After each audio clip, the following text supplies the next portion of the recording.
അല്ല, ഇത് ആർക്കെങ്കിലും ഒരു ഗുരുതരമായിട്ടുള്ള പ്രശ്നം ഉണ്ടാക്കണമെന്നോ അല്ലെങ്കിൽ പിന്നെ ഈ ഒരു രാഷ്ട്രീയ ഉദ്ദേശിച്ചിട്ടോ ഒന്നും ഉണ്ടാക്കിയ ഒരു വിവാദമോ പോസ്റ്റോ ഒന്നുമല്ല.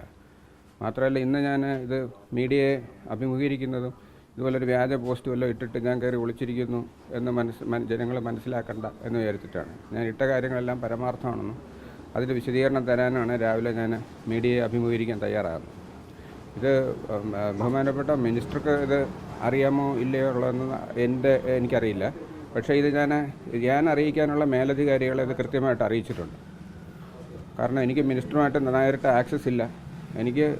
ഞാൻ റിപ്പോർട്ട് ചെയ്യേണ്ടുന്ന ആരാണോ എൻ്റെ പ്രിൻസിപ്പലിന്, കാരണം അദ്ദേഹത്തിന് ഇതിന് വലിയ അറിയില്ല. കാരണം അദ്ദേഹം പുതിയതായിട്ട് ജോയിൻ ചെയ്തിട്ട് ഒരു മാസം പോലും ആകുന്നില്ല.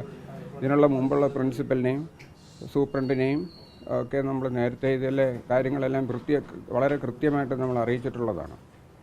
അപ്പോൾ ഇവർക്ക് അറിയാതിരിക്കാൻ മാർഗ്ഗമില്ല. ഇതിനെപ്പറ്റിയുള്ള ഇവിടുത്തെ സ്കേഴ്സിറ്റി പ്രശ്നങ്ങളും ഇവർക്ക് ഒരുപാട് അറിയുകയും ചെയ്യാം. പിന്നെ ഇതിനകത്ത് ഈ നമ്മുടെ റിപ്പോർട്ട് ചെയ്യുന്ന അധികാരികൾ ഇത് പലപ്പോഴും കവറപ്പ് ചെയ്യുകയാണോ എന്ന് എനിക്ക് സംശയമുണ്ട്. ഇത് മേളിലോട്ട് ഇത് അറിയിക്കാതെ അവരതിനെ പിന്നെ വെള്ളപൂശുന്നതാണോ എന്ന് എനിക്ക് സംശയമുണ്ട്.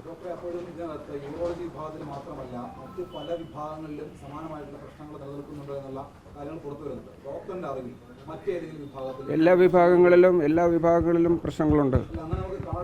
അത് കാടടച്ച് പറയാൻ പറ്റില്ലെങ്കിൽ എല്ലാ വിഭാഗങ്ങളിലും പ്രശ്നമുണ്ട്. കാരണം നമ്മൾ ഒരു യൂറോളജി എന്ന് പറഞ്ഞു കഴിഞ്ഞാൽ പല ഡിപ്പാർട്ട്മെൻറ്റുമായിട്ട് നമ്മൾ ബന്ധപ്പെടുന്നതാണ്.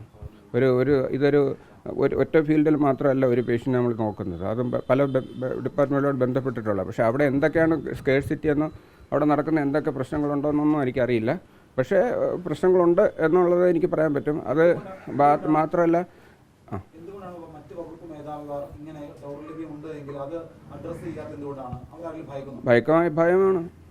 ഭയമാണ് ഇവരുടെ എല്ലാവരുടെയും പ്രശ്നം.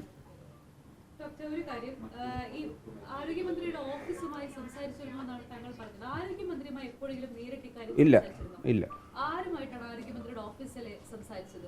ഒരിക്കൽ സജീവൻ സാർ എന്നെ വിളിപ്പിച്ചിരുന്നു. സജീവൻ സാറിൻ്റെ ഒരു പേഷ്യൻ്റ് വന്നപ്പോൾ ഞാൻ അവരെ ശ്രദ്ധിച്ചില്ല. അവരോട്ട് ഞാൻ അവരെ വഴക്ക് പറഞ്ഞു എന്നൊക്കെ പറഞ്ഞിട്ട് എന്നെ സജീവൻ സാർ വിളിപ്പിച്ചിരുന്നു. അപ്പോൾ ഞാൻ അവിടെ പോയി കാര്യങ്ങൾ വിശദീകരിച്ചു കൊടുത്തു. അങ്ങനെ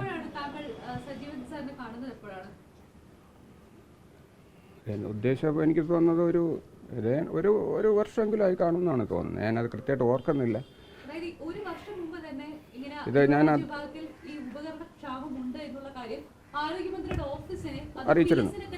അറിയിച്ചിരുന്നു.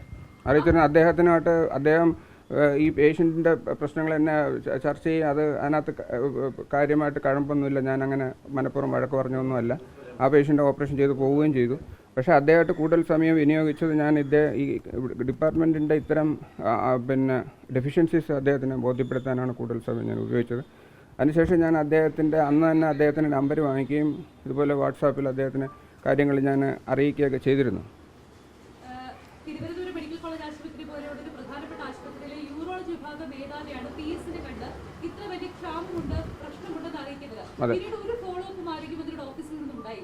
അതെ, എൻ്റെ അറിവിൽ എന്നെ നേരിട്ട് ഇവരാരും പിന്നീട് ഇതിനെപ്പറ്റി ഡോക്ടർ എന്താണ് ഇവിടുത്തെ ബുദ്ധിമുട്ടുകൾ എന്താണോ എന്തെങ്കിലും പരിഹരിച്ചിട്ടുണ്ടോ, എന്താണെന്ന് ഡോക്ടറുടെ പ്രശ്നം എൻ്റെ ഡിപ്പാർട്ട്മെൻറ്റിൻ്റെ പ്രശ്നം എന്ന ഒരു രീതിയിലും ഒരു തരത്തിലുള്ള ഫോളോ അപ്പ് ഉണ്ടായിട്ടില്ല.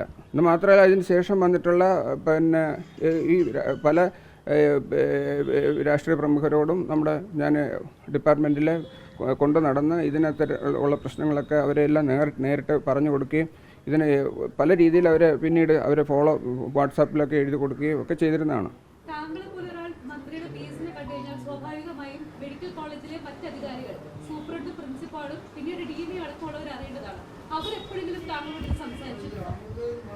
അല്ല, അതിൻ്റെ രസകരമായ കാര്യം, അന്ന് ഞാൻ അദ്ദേഹത്തിനെ കാണാൻ പോയപ്പോൾ എൻ്റെ കൂടെ പ്രിൻസിപ്പലുണ്ടായിരുന്നു. ലിനറ്റ് മാഡം ഉണ്ടായിരുന്നു. ലിനറ്റ് മാഡത്തിൻ്റെ സാന്നിധ്യത്തിൽ കഴിഞ്ഞ മാഡത്തിൻ്റെ കൂടെ ഒപ്പമാണ് ഞാൻ ഇദ്ദേഹത്തിനെ കാണാൻ പോയതും കാര്യങ്ങൾ പറഞ്ഞതും. അന്ന് അവിടെ വെച്ച് അദ്ദേഹം സൂപ്രണ്ടിനെ വിളിച്ച് ഡോക്ടറുടെ പ്രശ്നങ്ങളൊക്കെ പരിഹരിക്കണമെന്ന് എൻ്റെ സാന്നിധ്യത്തിൽ അദ്ദേഹം പറഞ്ഞതാണ്.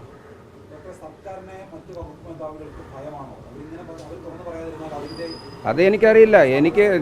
ഞാനും കുറച്ചാൾ ഭയപ്പെട്ടിരിക്കുകയായിരുന്നു. എനിക്ക് പക്ഷേ ഭയത്തിനേക്കാൾ ഉപരി എനിക്ക് രോഗികളോട് എനിക്ക് കുറച്ചും കൂടെ കടപ്പാട് എനിക്ക് തോന്നുന്നു. അവരുടെ ബുദ്ധിമുട്ട് കാണുമ്പോൾ എനിക്ക് എൻ്റെ ഭയം ആസ്ഥാനത്താണെന്നാണ് എനിക്ക് മനസ്സിലാകുന്നത്.